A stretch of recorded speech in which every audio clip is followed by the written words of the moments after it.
esse é o segundo vídeo da série de Fazendo Bots para o Big Brother. E hoje eu vou mostrar para vocês como é que você faz um bot interagindo com a página. Então, para fazer isso, o código já está todo no GitHub, está nesse repositório aqui, BBB Bot. E ele foi inspirado no bot que o Daniel Hart fez. Eu só dei uma mudada no e como era o algoritmo dele para poder quebrar os captchas e também mudei algumas coisas de interação da página. Eu fiz isso no último paredão, então não sei se ele está funcionando nesse ainda. Tá, eu testei, ele funciona às vezes, mas não tenho certeza se está funcionando toda vez. Mas eu vou mostrar mais ou menos como é que faz.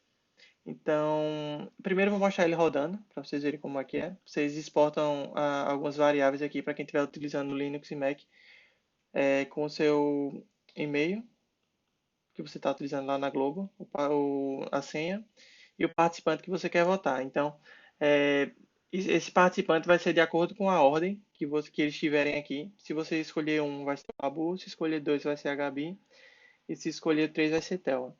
Então, você exporta essa variável aqui para o seu ambiente e é aí que você vai conseguir passar isso para o bot.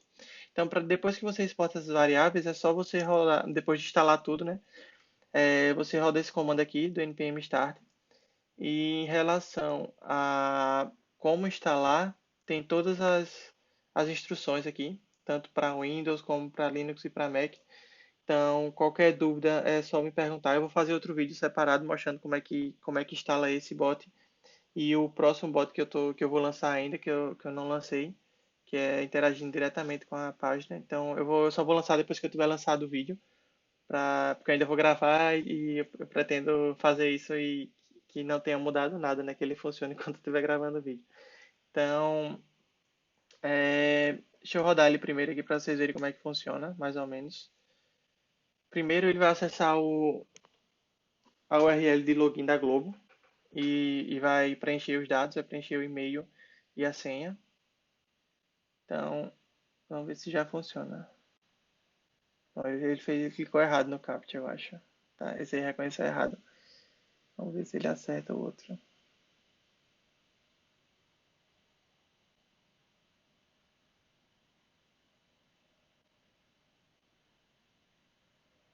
Acho que é porque como eu não tinha atualizado os captchas dessa última votação, deixa eu testar de novo aqui com outro.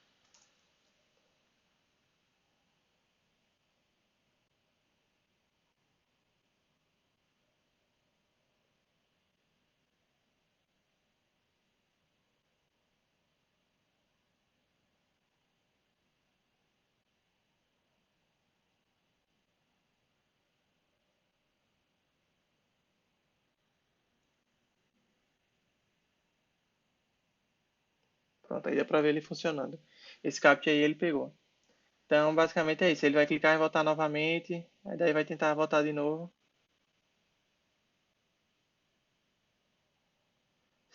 Pronto, aqui enfim, deu pra ver ele funcionando. Ele tá clicando errado em alguns pontos, aí por isso que ele tá saindo dessa página.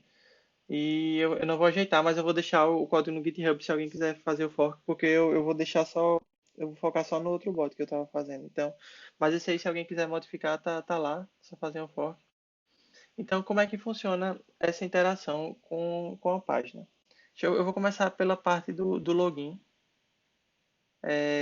Para poder fazer esse bot, você vai precisar desse projeto aqui chamado Puppeteer.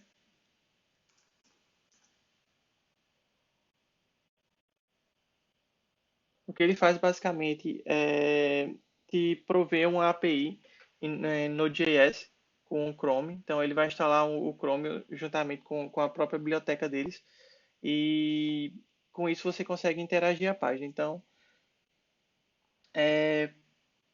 para fazer essa interação, para começar, é bem simples assim. Você vai fazer o import do Puppeteer e vai usar essa função chamada launch. Aí você passa aqui os argumentos. Se você quiser fazer esse bot sem mostrar o browser, é só comentar isso aqui. Ele vai fazer tudo pelo comando. Eu tava fazendo ele mostrando o browser só para ficar mais fácil de debugar, ver o que é que estava acontecendo.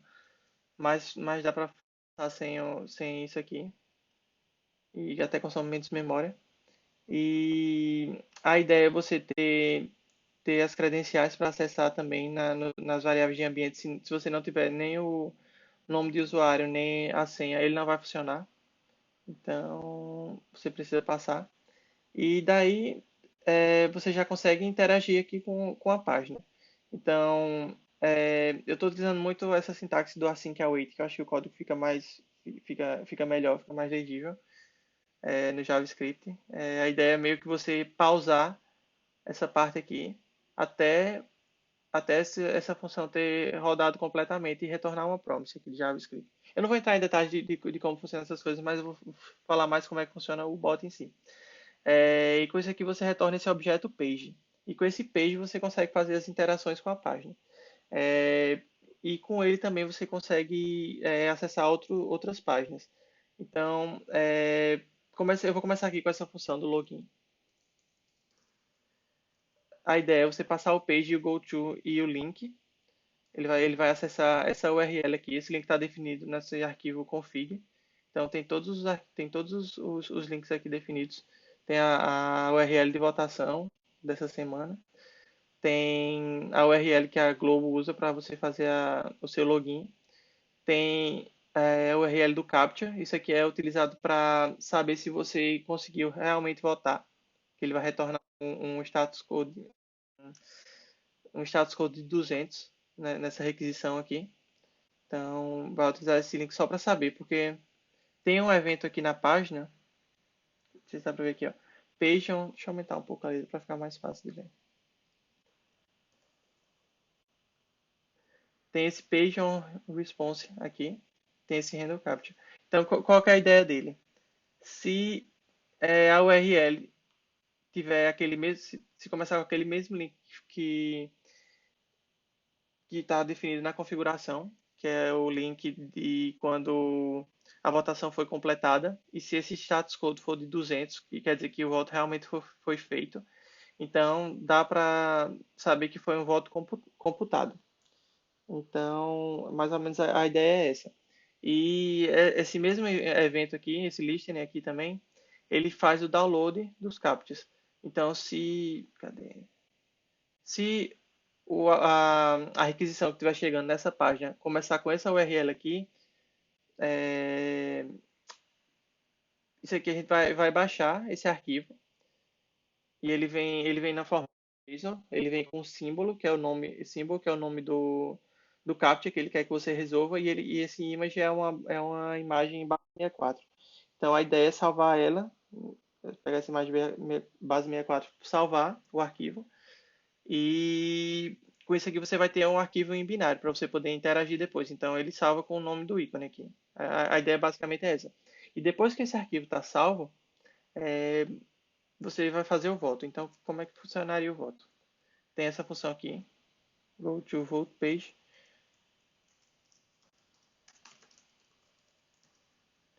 Então, qual que é a ideia? Você vai acessar o link de voto, está definido aqui. Ele tem essa opção nessa função, que é wait until, que você tem duas opções aqui, eu acho que é Network Idle 2 e o 0. Então, a ideia desse 2 aqui é esperar todos os recursos carregarem da página para você poder interagir, para não ter nenhum erro. Então, a ideia é esperar os recursos carregarem e depois você voltaria no participante. Então, o que é que acontece aqui nesse participante? Primeiro ele vai é, mover a página para o topo. A ideia disso é para você. Na verdade, eu acho que essa função está errada. Deixa eu só dar uma olhada aqui.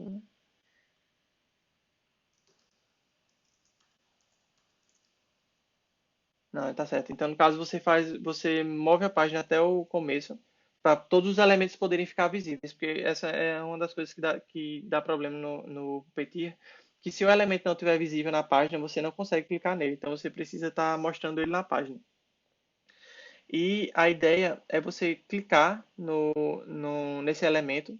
Aqui eu fiz um misto de como interagir com esses elementos. Tem alguns que são com XPath do DOM e alguns são com o nome da classe, da classe do elemento.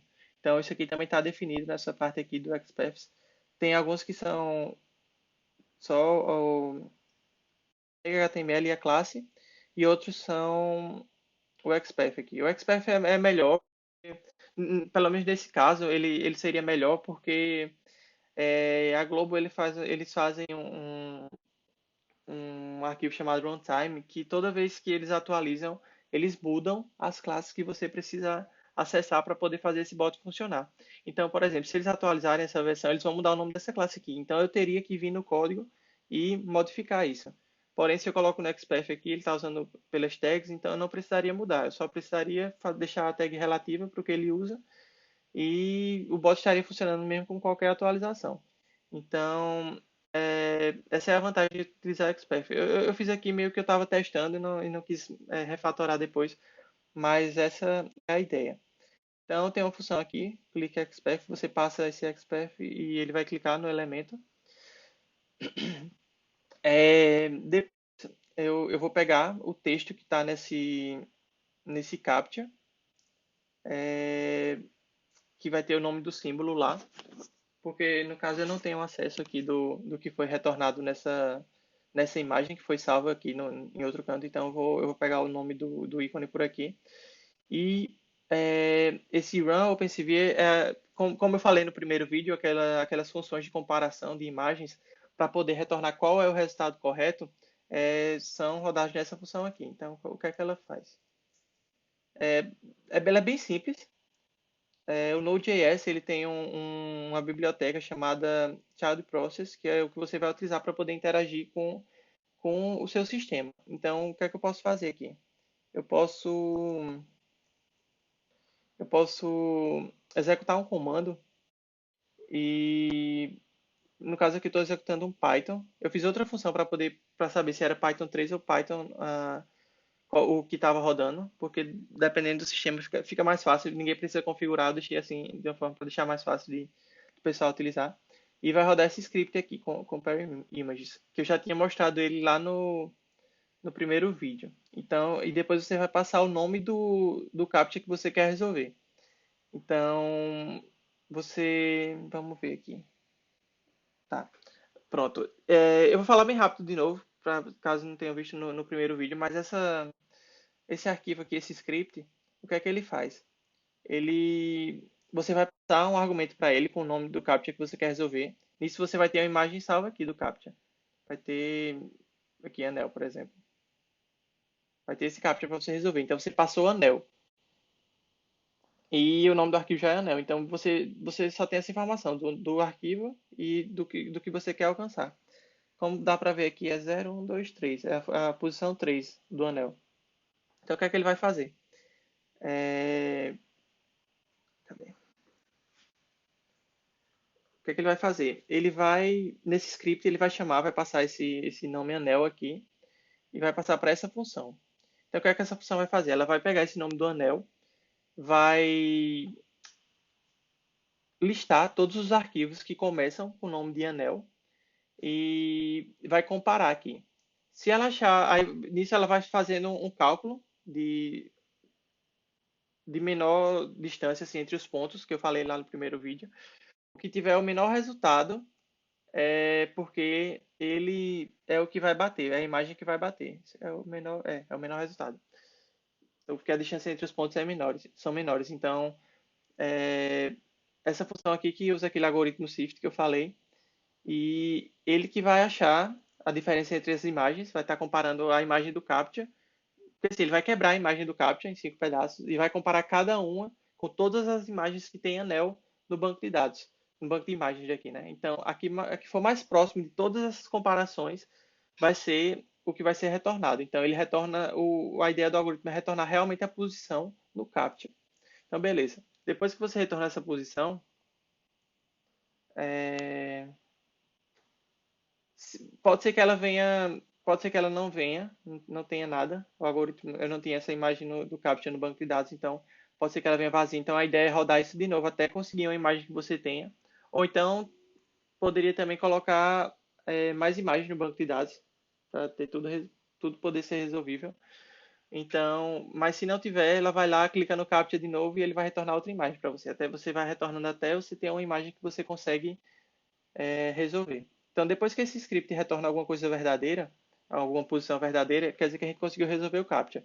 Pode ser que ele esteja errado e pode ser que ele esteja certo. Assim, eu não cheguei a testar qual a porcentagem de assertividade do algoritmo, mas ele estava acertando em muitos dos casos, pelo menos na semana passada, quando eu estava testando. Então, depois que você pega essa posição, vamos dizer que você tem zero, é o primeiro elemento do Captcha.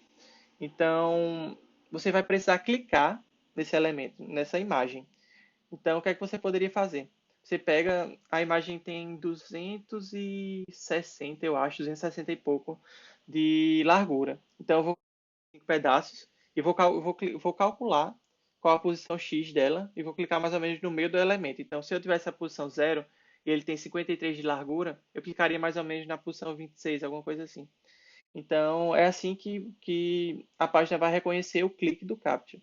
Então, depois você vai esperar mais um pouquinho e, no caso aqui, acho que eu estou clicando no elemento da imagem e passando qual a posição do X. O Y vai ser sempre o mesmo, porque ele vai estar no meio da imagem, né, de altura, e a altura é uniforme, então não precisa calcular nada. Então, eu só mando o X aqui nessa função. E depois disso, ele faz alguns testes aqui para saber se o Captcha foi errado ou não. E depois ele passa outra função aqui para poder votar de novo. Então ele fica nesse ciclo de volta até dar erro no script. E basicamente é isso que o bot faz. Ele vai interagir com a página e vai conseguir te fazer votar nela. Então, deixa eu mostrar aqui mais ou menos como é que você consegue ver cada um desses elementos. Vou abrir aqui a parte de desenvolvedores do Chrome.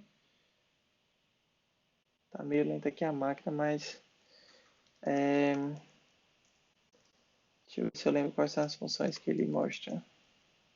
Isso aqui é a função do CAPTCHA.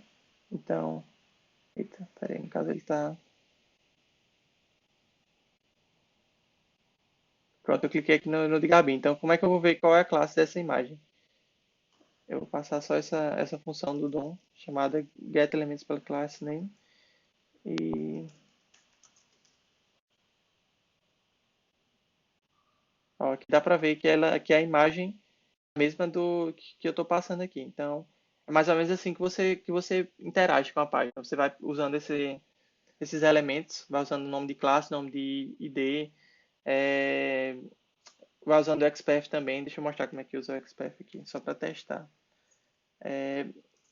Usando as ferramentas de desenvolvedores do Chrome, você tem a opção de colocar cifrão duas vezes e passar o nome. Aqui, então, se eu não me engano, é assim. Não, não é assim. Acho que é X. Pronto. Se você colocar o cifrão e o X e passar uma string, é o expert que você está tentando acessar. Então vamos começar do começo. Colocar aqui o HTML. Você tem aqui ó, o HTML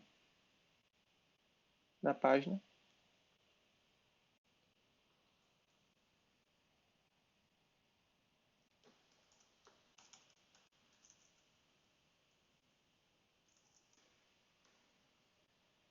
Isso é mais complicado.